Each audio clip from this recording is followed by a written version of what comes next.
And you can always kind of judge by their ears. So PT was always kind of did his own thing. He always kind of stood in the back of the stall, and it was always on his time. So we always would give these things called knicker makers.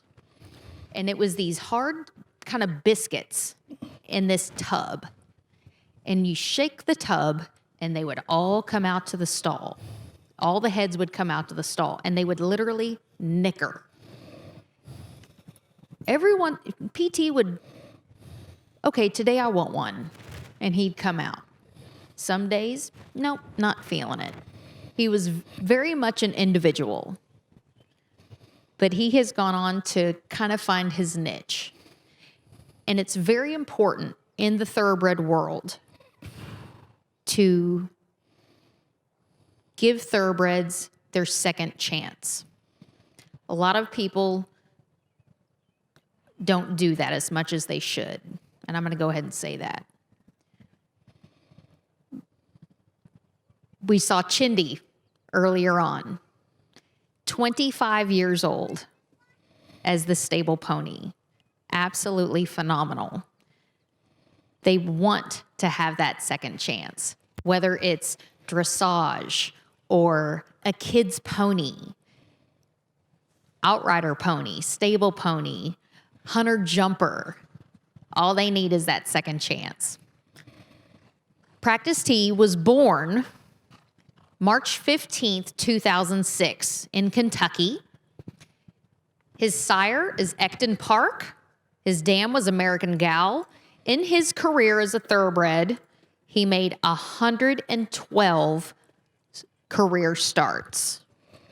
He made 17 trips to the winner's circle, 23 seconds, 19 thirds, and he earned just over $270,000.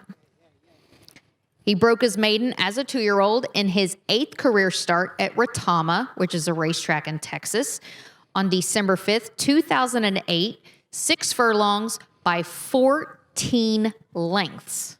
That's pretty impressive. I didn't know that. I had to go on Equibase and look that up.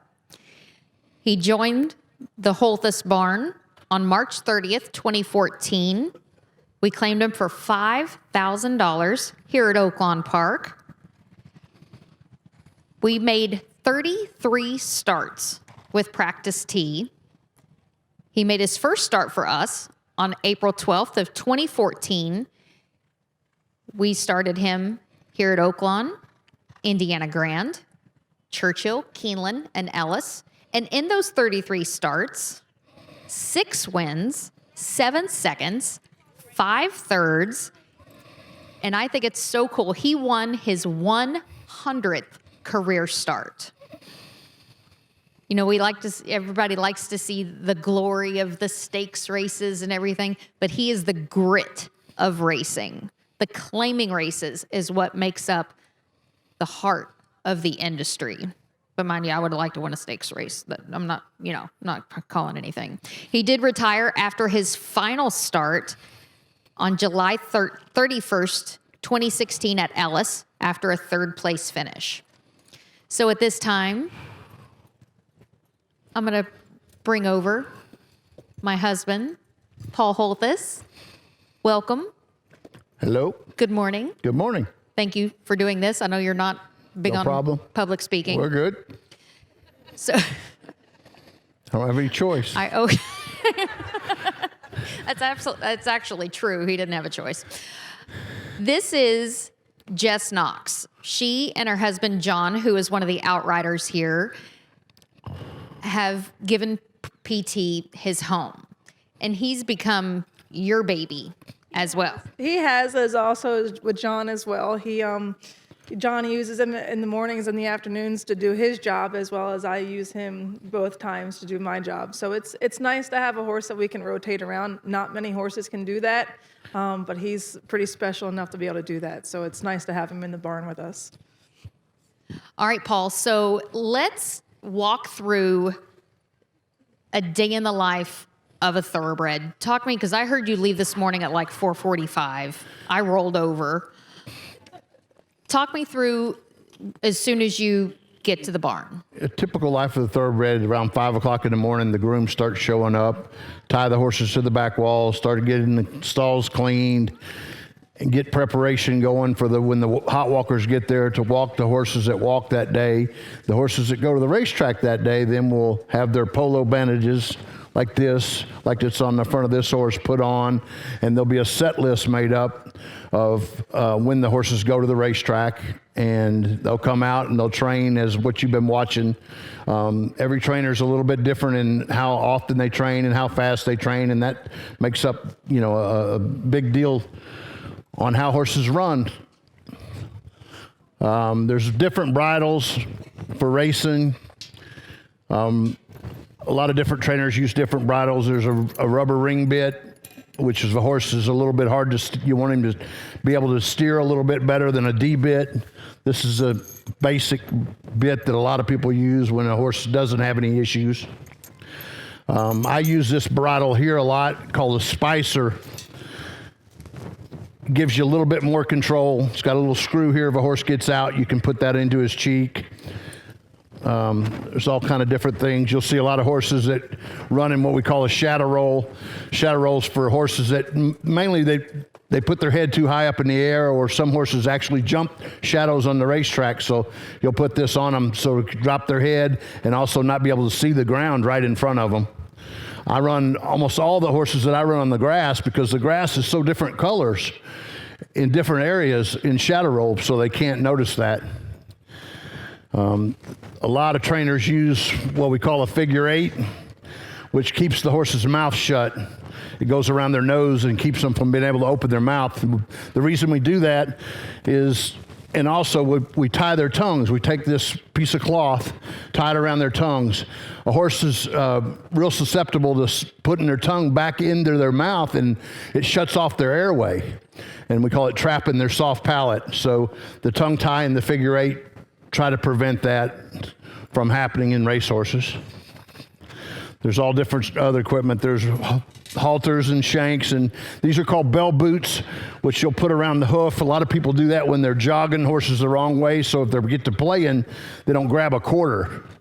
And then a lot of trainers put these on them when they come into the paddock for the same reason. They don't want them grabbing a shoe off on the way over. Obviously a foot pick.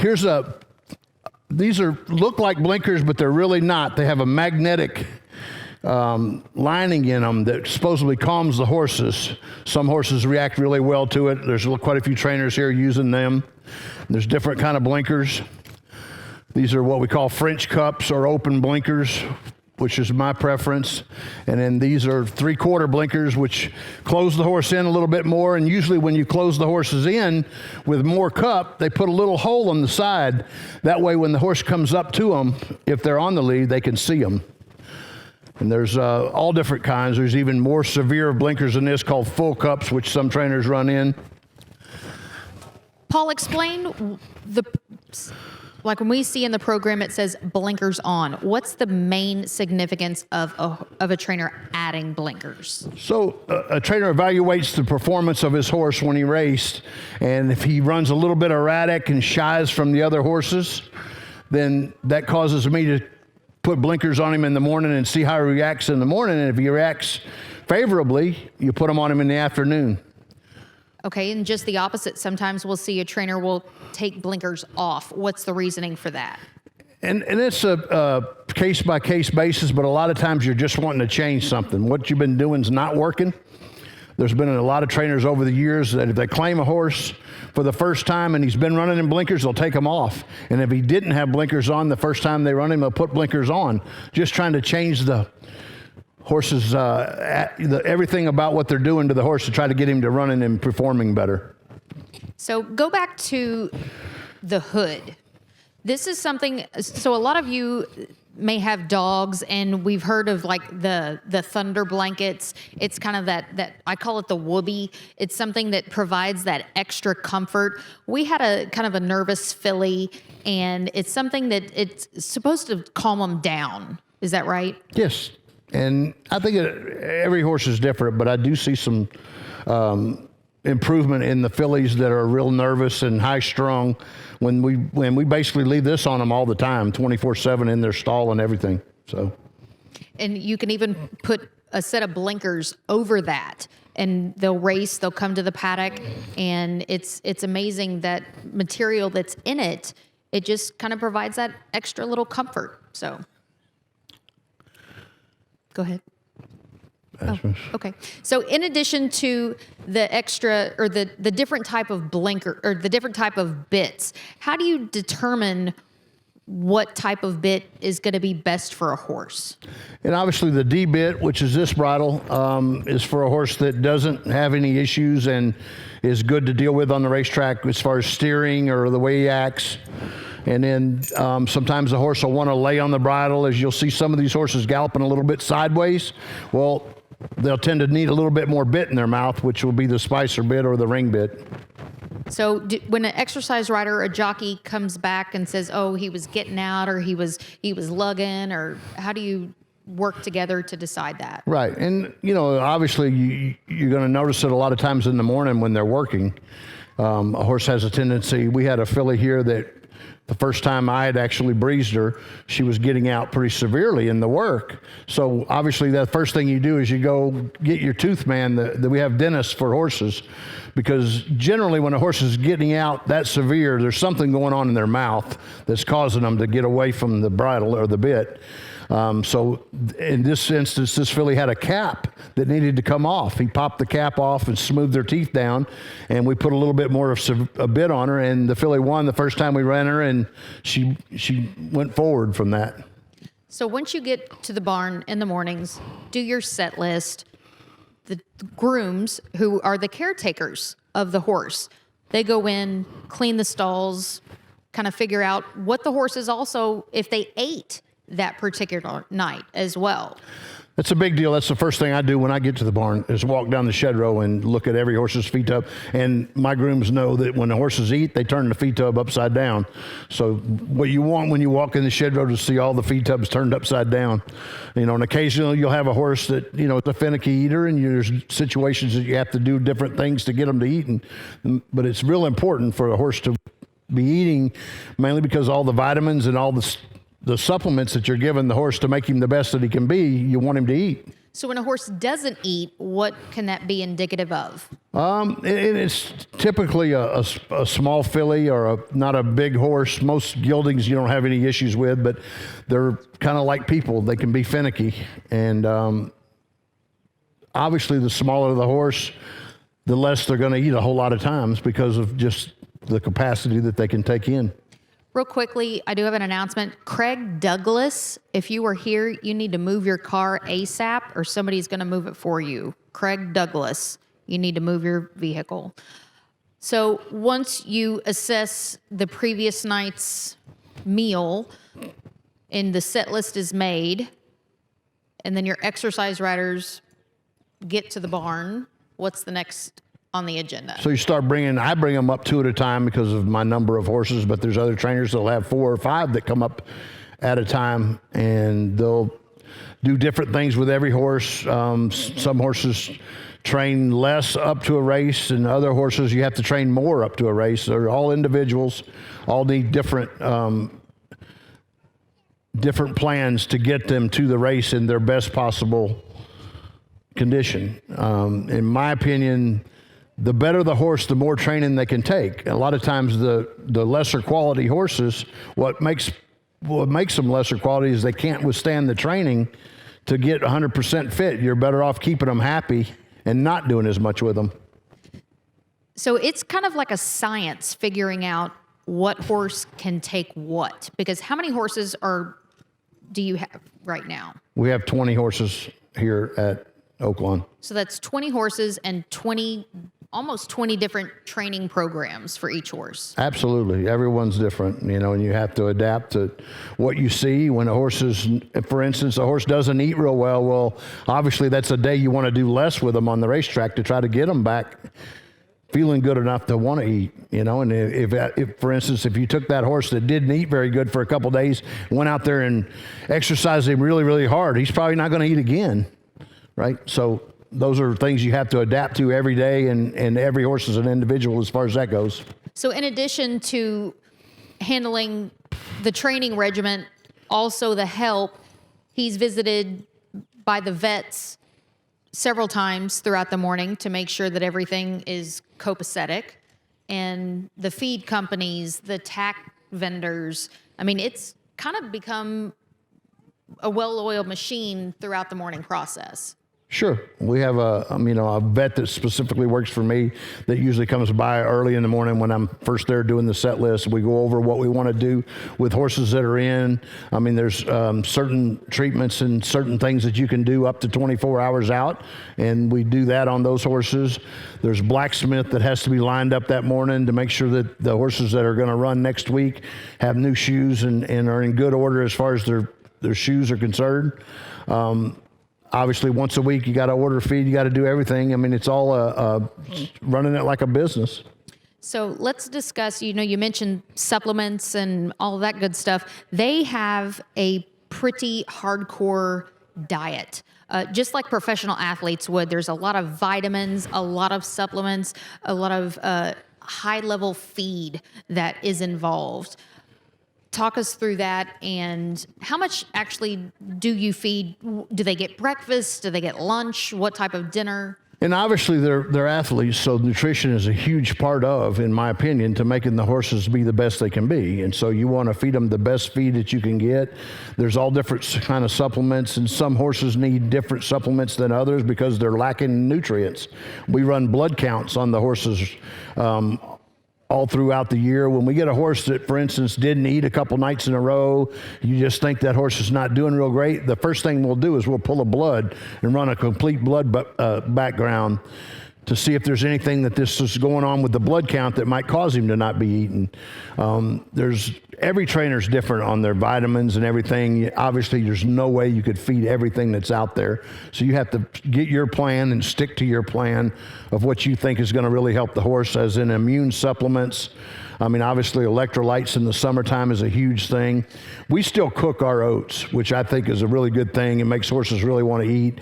Some trainers do and some don't, but you take whole oats and put them in a big pot and cook them every day, and so they're getting cooked food every night. And a horse will eat between 12 and 14 quarts of grain a day and 15 to 20 pounds of hay and drink 15 gallons of water a day. So they're definitely staying hydrated. Yes. And, we take care of the horses, or try to take care of the horses better than a lot of people take care of their kids. They're getting, fed 3 times a day, rubbed on every day, bandages on all 4 legs every day. A lot of them have all kind of ice therapy.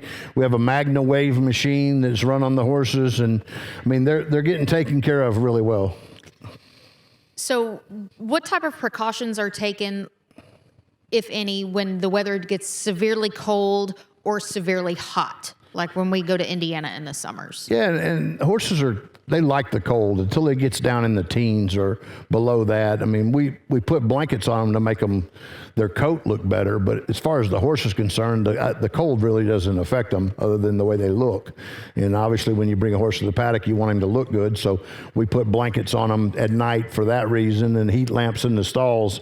But basically, they do better in the cold than they do in the heat. The heat zaps them way, way more and you have to do less training when it's really hot and humid, and in the middle of the summertime, obviously you have to adjust your training to compensate for what the heat's doing to the horse. I just want everybody to notice how well behaved PT is. The fact that he is just standing here ground tied, not walking off, he is extremely well disciplined.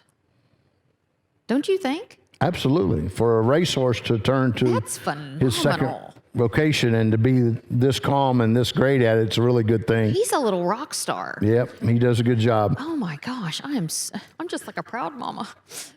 And as I think I heard Nancy talking about it, most of these racehorses, they've been pampered all their life. So if you take them off of the racetrack and take them to a normal farm and turn them out in a pasture, they don't like it. It's not a good thing for them. They'll run the fence. They won't react well to being out in the field like you would think normal horses do. They're so used to getting pampered and taken care of that they do much better as doing this. The pony where somebody's doing that same thing as in Chindy.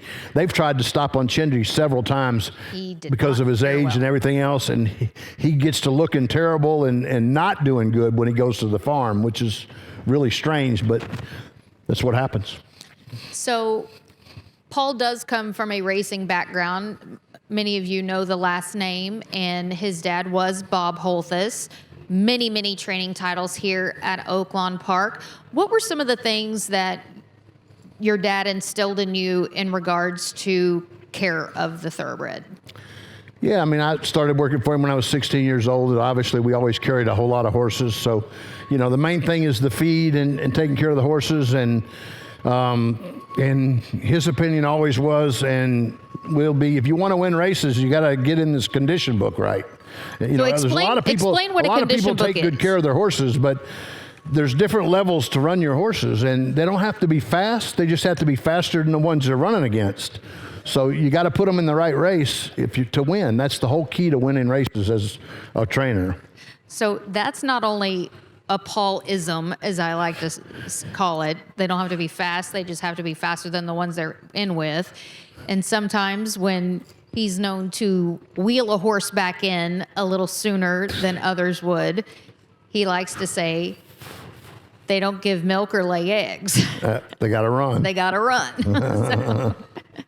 But the condition book is basically where a trainer's success lies. It lists the races that the horses can potentially enter into. And that's where the trainer will potentially find their success. So explain that, Paul. And you have to have a happy median of how aggressive you enter your horses, because you can look up and all your horses will be claimed. So it's that fine line of figuring out exactly what he's worth that somebody else is not going to think he's worth that much. And it's, it makes it really difficult for the smaller outfits sometimes to compete with the guys that have 100 horses, because they can be much more aggressive. If they lose 10 horses this week in the claiming races, it doesn't affect their stable. If I lost 10 horses in claiming races, I would be down to half my stable and have a whole lot of help and be out of business. So it's a fine line of trying to figure out where you can put your horse for him to win, and sometimes not get claimed because you'll look up and not have any horses. So let's talk about during morning training hours. We do see quite a few jockeys out here breezing horses, but we also see exercise riders breezing horses. What's your personal preference? Well, a lot of times when I'm getting a horse ready to run and he's doing his long 5/8 gallop out works, I like for the jockey to be on him to get used to them and know where they're at. After the horse has started his racing for the year, we start doing what I call maintenance works, which are when a horse hasn't run for 3 weeks, you'll come and do like a half mile, but a really slow, easy half mile. And sometimes you're better off having your exercise boy, which is a little bit stronger and bigger guy, do these maintenance works, because it doesn't get, you don't want that work to be a real fast work and take everything out of him for his race coming up in a week. And every trainer's different, but that's my opinion and how I do it. So when you bring a horse onto the track, we do see sometimes, horses being ponied. That means they are with the pony. There is no rider on the thoroughbred that they are accompanying. What's the purpose of that? And that's basically the lightest style of training that we do at the racetrack, is to pony the horse. You take the weight off the horse and you gallop them around there, basically keeping them happy, feeling good, but it's not a really strong conditioning for them. And there's a whole lot of people that when they want to do real light training, they just jog the wrong way. Well, so anytime the horse is on the racetrack going the wrong way, he has to stay at a jog. The outriders keep him from galloping. So that's basically a real light style of training for the horse. So once you get your horses ready, if they have come off the farm, but they've had a couple of works on the farm, what are the Paul things that you do to get a horse ready to start here at Oaklawn? Well, basically, I mean, it's just every horse is a little bit different. The big, heavy horse probably needs a little bit more conditioning than a light-made horse. And, you personally, you want 2 or 3 good 5/8 works, and the horse will let you know mainly by the gallop out after the work when they're ready to run. A lot of horses will work a good 5/8, and then right after he crosses the finish line, he'll slow down. When you're wanting to see that last work before you get ready to run, you want him galloping out around this turn very strongly and willing to do something, and that tells me they're ready to run. Okay, so when you say the gallop out, Vic and I have actually talked about this on the pre-race show. And when I handicap races, I'm hoping that the camera has caught the gallop out, because that sometimes is a key component to handicapping. Because if they gallop out past the winner, that is one thing that I like to see. A lot of times trainers are pretty good handicappers. They just don't want you to know it. And sometimes that is how they will point a horse to their next race. What do you think about that? Yeah, and personally, I don't think it's as big a deal after the race, because most horses are so tired from giving 100% to the wire. In the mornings, you don't have them giving 100%. So, when they cross the wire, you want them still real willing to gallop out around the turn. And every horse is different. We have one little filly that doesn't want to pull up. The outrider has to pull her up on the backside after she runs every time. She's just one of those kind that wants to gallop out real strong.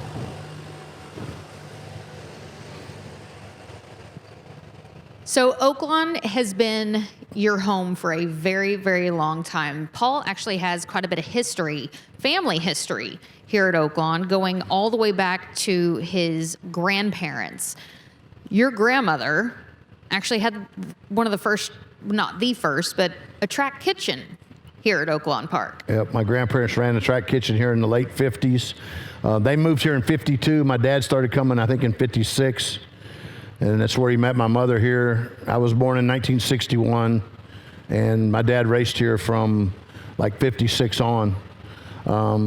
Was very successful here throughout the years. I think he has seven training titles. I think it's more than that. Maybe 9, I'm not sure, but he's been very successful. My grandfather later had a feed company that fed all the horses on the backside for a number of years. Then we had a family farm outside of town that he left the feed company to run. And so my family's been involved in racing here since 1952. So Paul has had a pretty good career, had a 19-year hiatus from training the horses, and has done pretty much everything in horse racing. Actually gave up training to, earlier when I referred to Jerry Maguire meets Adventures in Babysitting, he gave up training to become one of those jockey agents for a very prominent jockey who is sadly no longer with us. Gave up training to take the jockey agent book of Garrett Gomez, but convinced him to continue his path when we got together, and it's been uphill from then. Once he put a ring on it, it's been uphill from then. There you go. So he's had a pretty good meet thus far, 7 wins, and possibly a 8th today. We hope so. We have a couple horses in, at least. We're in the 1st and 9th today, and both of them have a little chance, so hopefully they'll run good. Talk about, Paul, when horses go from route to sprint and sprint to route, because you have one of those instances this afternoon. And every horse is different. Most horses that really are true route horses, you can't turn them back to run 3/4 of a mile. But there's a lot of horses that are that in-between horse that maybe really want to run 7 furlongs or a flat mile. In Oaklawn, you either go from 6 furlongs to a flat mile. So there's certain horses that you can turn back to the 3/4, and I think the horse I have in today is one of those horses. Let's hope. So talk about focusing on Practice T here for a second. He retired at the age of 10. A lot of thoroughbreds aren't able to make it to 10 years of age, but he was one of those hard-knocking ones. And for a while there, your barn was geriatric. We had 7, 8, 9-year-olds, and that's a lot of times not the norm. No, but well, usually in the claiming ranks, especially the lower level claiming ranks, you'll have a lot of those older horses that have just been around for a long time. And part of the reason they're in the lower claiming ranks is because of their age, but they still have something left to give. And those are the kind of horses that'll run a couple of really big races and run and win and be very impressive. And then it's really hard for those horses to sustain a really good form. They have peaks and valleys. And that's part of being at the level that they're at. And you'll get the better upper level stake horses that seem to run a whole lot more of a level playing field and run good every time at the different races. So it makes a big difference. And claiming is so popular here. I'm assuming we have well surpassed the $3 million mark already. It's almost 5 million. 298 horses, I think we looked the other day, have been claimed at Oaklawn. And why is that? 7 million. And there is, as I mentioned earlier, there is, I think, 9.25. Is it 9.25 sales tax on claims? Already $5 million has been gone through and spent in claims here at Oaklawn. And oftentimes somebody asks a great question, what does it mean when there's a shake? That means multiple people have gone in on the same horse. Why is the claiming game so intense here at Oaklawn? Because the purse level is so high for claiming horses. It makes you be able to basically pay for, if he can win back, he pays for himself. So it makes it a whole lot more lucrative to have those kind of horses. Where you go to lesser places, it's to a claiming horse, you know, he almost has to win a race a month to pay his bill, where here you get a whole lot more than that if they can win. So it makes people be more aggressive about entering or buying horses for a certain number and then running them back for even less than what they paid for them because they get the purse. Yeah, so it is pretty intense here. You got to give up. Well, ladies and gentlemen, Practice T has to get back to work. He's bowing. Thanks, Pete. Well, he's got an itch, but I'm going to say he's bowing. PT, you're a joy. All right. We'll give you a thankful gift bag later. Bye, buddy. I'll get to give you a kiss on the nose. Come here. Don't say no to me. Bye, buddy. He knows everybody's here for him. Love you, buddy. He's a good boy. All right, buddy. Get to work. Thank you, Jess. We appreciate it. Well, I guess Paul's bolting on me now. Paul and PT, they're calling it a day. So thank you for doing your public. Is this the first time you've spoken public? No. No.